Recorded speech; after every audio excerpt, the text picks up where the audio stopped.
Dear friends, the 25th Sunday of Ordinary Time invites us to reflect on the theme, Economy of God's Grace. We would all agree that there is an international economic turmoil because of COVID-19, disasters, flood, etc. during this year. We all agree to work for a just wage. In a company, sometimes the less qualified is paid better than the qualified. The primary purpose of the parable is to teach us the economy of God's grace, not economic principles. Jesus uses a typical everyday scene to point out a spiritual truth. He tells a story that will get everyone's attention so as to explain what the kingdom of God is like. It's like a landowner who went out to find people to work in his vineyard. He has a plan and a purpose for who he hired, when he hired them, and the terms of their employment.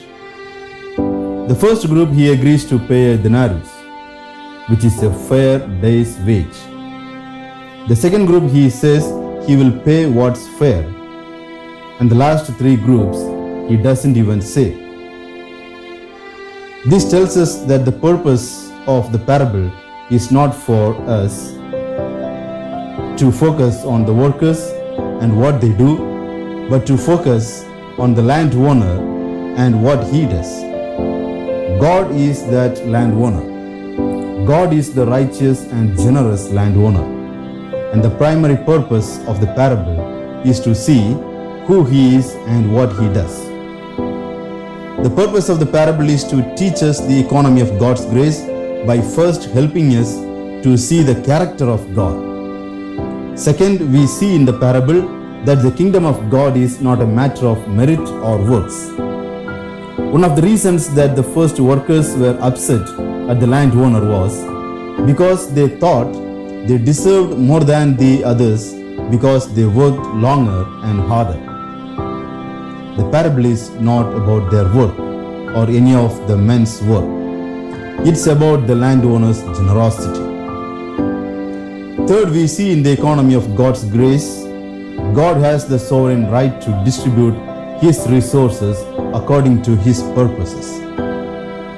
The landowner does not have the right to be dishonest or to cheat people, but he has the right to give generously to whoever he pleases. God's generosity never compromises his righteousness. God's grace is never unjust. This is how he distributes his blessings, and his resources towards one person should not be judged by another person. We are not in competition for God's grace. Instead of rejoicing about his generosity, these people challenged his right to be generous. Like the older brother in the parable of the prodigal son, instead of rejoicing in his father's generosity towards his brother, he challenges his father's right to be generous. This parable points out how easy it is to fall into the game of comparing ourselves with others and feeling sorry for ourselves when we feel we aren't getting what we deserve from God. When we blame God or begrudge others, we fail to appreciate God's grace and we fail to understand his sovereign rights.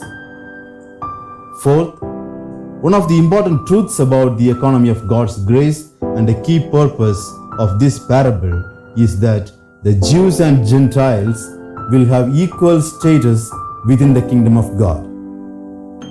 The Gentiles are the 11th hour workers who in the eyes of the Jews come into the kingdom in the last hour. They are like stepchildren who don't deserve full standing in the household of God. How could God give Gentiles who are uncircumcised, not part of the covenant and have no religious tradition and don't keep God's law, the same wages or inheritance as the Jews?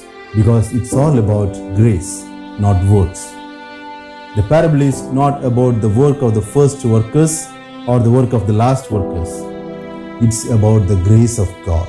The parable teaches us 5 principles of God's grace. First, God's grace is fair.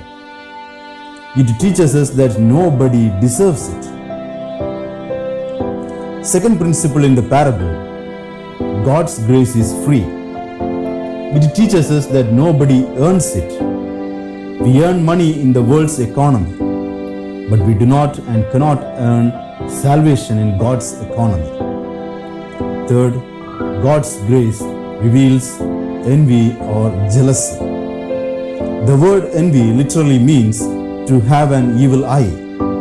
It is comparing yourself to others, which will then lead to either coveting what they have or complaining about what they get. And this is what overcame these workers as a result of God's grace. They resented God's grace. God's grace makes us content. God's grace makes us healthy, spiritually and emotionally, and gives us a peace and joy in our relationships with people, with God, and with ourselves. Fourth, God's grace reveals pride. It reveals in us the attitude that we are better than others and we deserve more than others. Pride can cause us to make God's business our business, in that we think we know what's best for us and for others. God's grace teaches us not to put ourselves above other people, but to instead humbly appreciate the kindness and generosity of God. Those who experienced God's grace in their lives and who understand that God's grace is free and undeserved will be humble.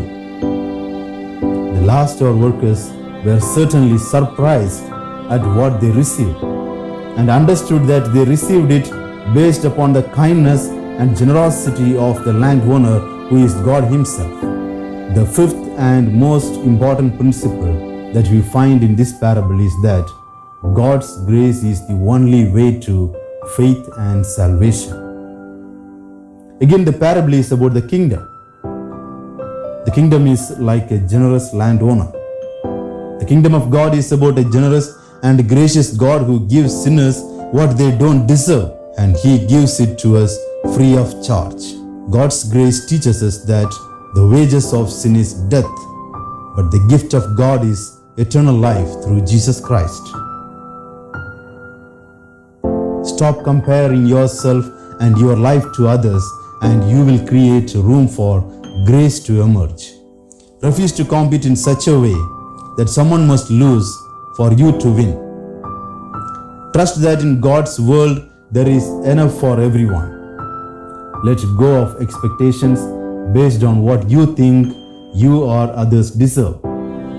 Give God the freedom to pay whatever is right, knowing that God's ways are not your ways.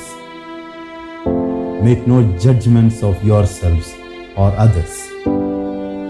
That is the way of grace, the economy of God's grace, and the way of God. Imagine if we all let go of 4 things: comparison, competition, expectation, and judgment. Our life would be God-filled. We would make space for the life of another to be God-filled, and the world would, as the parable tells, look a lot like a kingdom of heaven. Amen.